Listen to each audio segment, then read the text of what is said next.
In the deepest hours of the night, when the last candle has burned low and silence settles over the house, there are moments when the familiar begins to feel strange.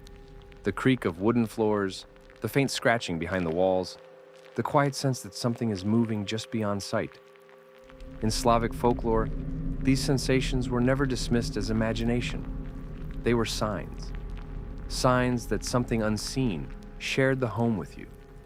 And among the many spirits believed to inhabit the human world, few are as unsettling and mysterious as the Kikimora. Unlike grand mythical beings that dwell in forests or skies, the Kikimora belongs to the most intimate and vulnerable space of all, the home. She is not encountered on distant journeys or in forgotten ruins. She is already there, hidden within the walls, beneath the floor, behind the stove, existing quietly alongside those who live their daily lives, watching, listening, and waiting. The Kikimora is one of the most complex figures in Slavic mythology, known across regions such as Russia, Ukraine, and Belarus. She is often described as a household spirit, but this simple label hides a far more complicated nature. She is neither purely benevolent nor entirely malicious. Instead, she reflects the state of the home itself, acting almost like a living embodiment of domestic harmony or disorder. In a peaceful and well-maintained household, she may remain quiet, even helpful, performing small tasks in the night, such as spinning thread or watching over animals. But in a home filled with chaos, neglect, or disrespect, she becomes something else entirely, something far darker.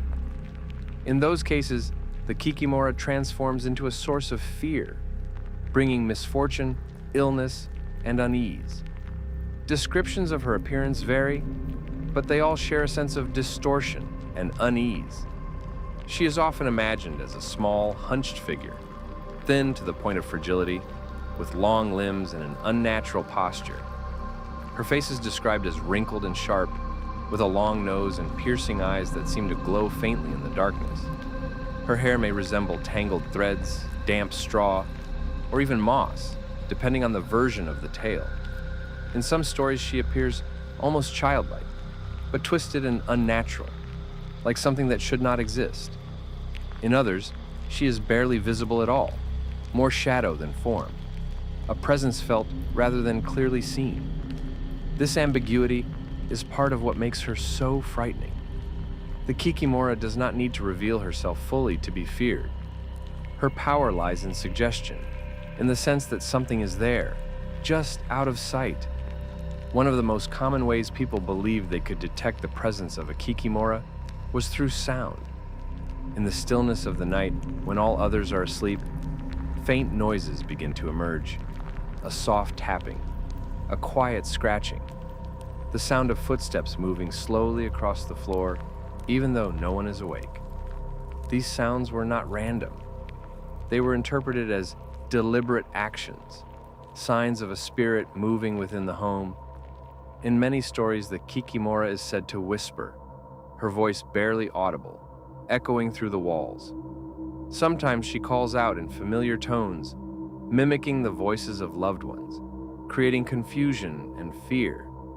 The idea that something inside your home could imitate the people you trust adds a deeply psychological layer to her legend, turning the safety of the home into a place of uncertainty for the household.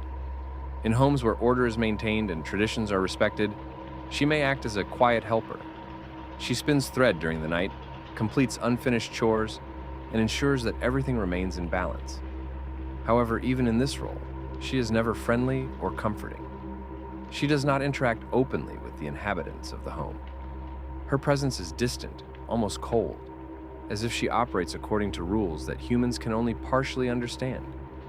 But when a household falls into disorder, her behavior changes dramatically. She begins to disrupt daily life, tangling thread, breaking tools, spilling food, and creating chaos wherever she can. At night, she may disturb sleep, sitting on a person's chest and making it difficult to breathe, a phenomenon that echoes what we now understand as sleep paralysis. To those experiencing it, however, It was not a medical condition. It was the Kikimora. In some traditions, the Kikimora is connected to another well-known household spirit, the Domovoi. The Domovoi is generally seen as a protector of the home, a spirit that guards the family and ensures their well-being. In certain stories, Kikimora is said to be his wife, creating a dynamic that reflects the dual nature of domestic life. Where the Domovoi represents order, protection, and stability, Kikimora embodies disruption, testing, and consequence. Together, they form a balance, a reflection of how a household can thrive or fall apart, depending on the actions of those who live within it. If the inhabitants respect the traditions and maintain harmony, both spirits remain calm. But if they fail, the consequences can be severe. There is also a darker version of the Kikimora, one that exists beyond the boundaries of the home. In some regions, particularly in northern and more rural areas, she is associated with swamps and marshlands. This version of the Kikimora is far more dangerous, luring travelers into treacherous terrain where they may become lost or even drowned. Her appearance in these stories is more monstrous, her body blending with the wet, decaying environment of the swamp. Her skin may resemble moss or mud, her movements slow and unnatural, her presence marked by an eerie stillness. This connection to the natural world links her in some ways to other Slavic spirits, such as the Leshy, though her domain remains more closely tied to hidden and liminal spaces, places where the boundaries between worlds feel thin. The origins of the Kikimora are as varied as her forms. In some stories, she is believed to be the spirit of a child who died unbaptized, unable to find rest. In others, she is the soul of a woman who lived a troubled or sinful life. There are also tales in which she is created through dark magic, summoned or bound to a household through ritual. These different origins reflect a broader theme in Slavic mythology, where spirits are often tied to human actions, emotions, and unresolved states. The Kikimora is not just an external force. She is, in many ways, a reflection of human behavior, a manifestation of imbalance, guilt, or neglect. To protect against the Kikimora, people developed a variety of rituals and practices. Maintaining a clean and orderly home was considered the most important step, as it prevented her from becoming hostile in the first place. If signs of her presence began to appear, more direct actions were taken. People might sprinkle holy water, recite prayers, or place protective symbols within the home. Some traditions suggest turning clothes inside out or making loud noises to disrupt her influence. In extreme cases, families might abandon their homes entirely, believing them to be permanently inhabited by a malevolent presence.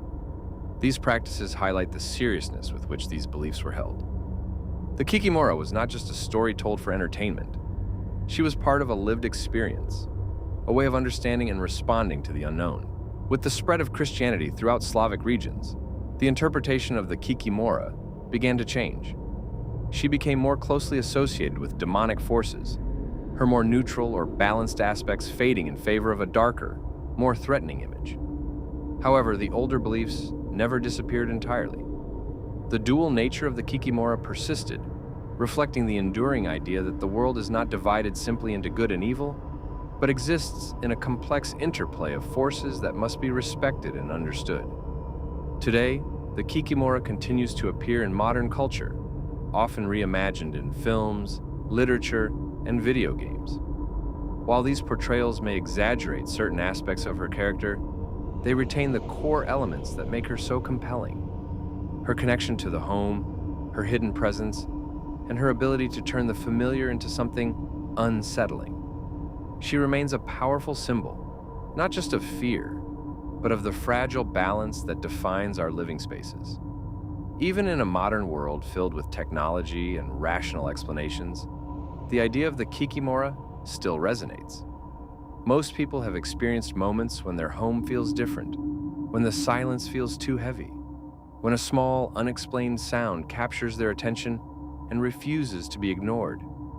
These moments remind us that the boundary between comfort and unease is thinner than we might like to believe. The Kikimora exists in that boundary, in the space between what we know and what we cannot fully explain. And so, as night falls and the world grows quiet, it is worth remembering these old stories, not because they are literally true, but because they reflect something deeply human: the need to understand the unknown, the fear of losing control over our surroundings, the awareness that even in the places we consider safest, there may always be something hidden, something watching, something waiting. In Slavic mythology, that presence has a name. And once you know it, the silence of the night may never feel quite the same again.